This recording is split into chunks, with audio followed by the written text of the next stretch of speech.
Hello everyone, welcome to my kitchen. તો મિત્રો, આજે હું તમારી સાથે શેર કરવાની છું ફરાળી રાજગરા લોટની પૂરી।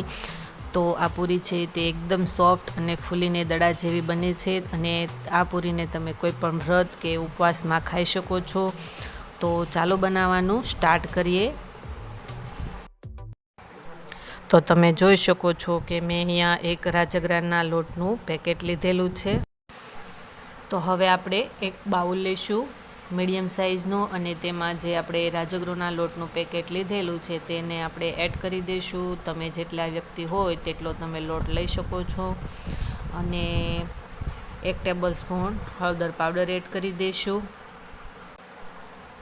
સ્વાદ અનુસાર મીઠું એડ કરી દઈશું અને 1 ટેબલ સ્પૂન જેટલો મેં અહીંયા મરચાંની પેસ્ટ કરેલી છે તેને મેં ખાયણીના મદદથી ખાંડી લીધેલી છે તે એડ કરી દઈશું। પછી થોડા આપણે ધાણા એડ કરી દઈશું। 1/2 ટીસ્પૂન જેટલું આપણે ધાણા જીરું એડ કરી દઈશું। હવે તેને આપણે સારી રીતના મિક્સ કરી લઈશું આ રીતના। તો હવે આપણે મિક્સ થઈ ગયું છે તો હવે આપણે થોડું પાણી એડ કરતા જઈશું અને આ રીતના લોટને મસળતા જઈશું અને સરસ મજાનો આપણે લોટ બાંધી લઈશું। આપણો લોટ છે તે બહુ ઢીલો પણ નહીં અને બહુ કઠણ પણ નહીં, આપણે એ રીતના લોટ બાંધી લઈશું।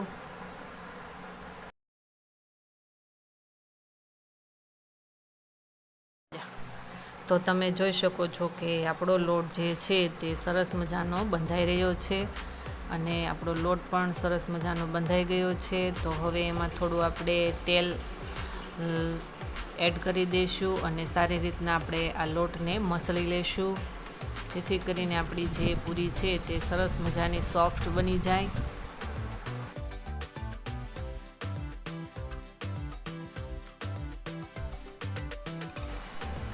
તો તમે જોઈ શકો છો કે આપણો જે લોટ છે તે સરસ બંધાઈને રેડી થઈ ગયો છે અને આપણે હવે થોડા લુવા વાળી લઈશું અને મીડિયમ સાઇઝનો આપણે લુવો વાળીશું। આ રીતના થોડો થોડો લોટ લેતા જઈશું અને આવા લુવા વાળી લઈશું।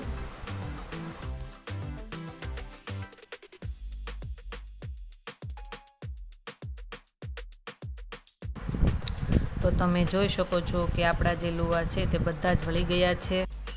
તો તમે જોઈ શકો છો કે આપણે જે આવો એક કાગળ લીધેલો છે તેના ઉપર આપણે થોડું તેલ લગાવી લઈશું અને એક આપણે લુવો લઈશું તેને બે સાઈડ આપણે થોડું થોડું તેલ લગાવી લઈશું અને આ રીતના પોચા પોચા હાથે આપણે તેને વણી લઈશું। અને આપણે ખાસ ધ્યાન રાખવાનું છે કે આપણી જે પૂરી છે તે ફાટી ન જાય એટલા માટે આપણે તેને પોચા પોચા હાથે જ આ રીતના વણીશું અને કાગળને આ રીતના ફેરવતા જઈશું એટલે આપણી જે પૂરી છે તે સરસ મજાની ગોળ અને ફાટી ન જાય એવી બની જશે।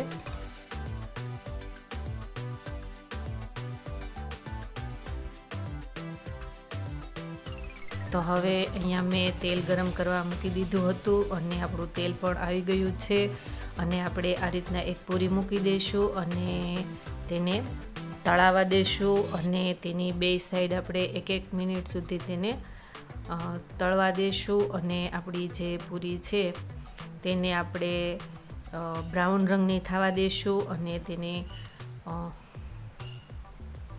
સાઈડ ચેન્જ કરી લઈશું। તો તમે જોઈ શકો છો કે આપણી જે પૂરી છે તે એકદમ સરસ તળાઈ ગઈ છે અને તેનો રંગ પણ બ્રાઉન થઈ ગયો છે। તો તેને આપણે એક પ્લેટમાં લઈ લેશું અને આવી બધી જ પૂરી છે તેને આપણે તળી લેશું।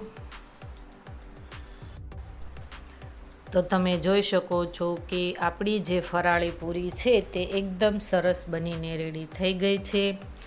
તો તમે જોઈ શકો છો કે કેવી પોચી અને સરસ સોફ્ટ એવી બની ગઈ છે। તો મિત્રો, આ રેસીપી ઘરે બનાવવાની એકવાર જરૂર ટ્રાય કરજો। Thank you.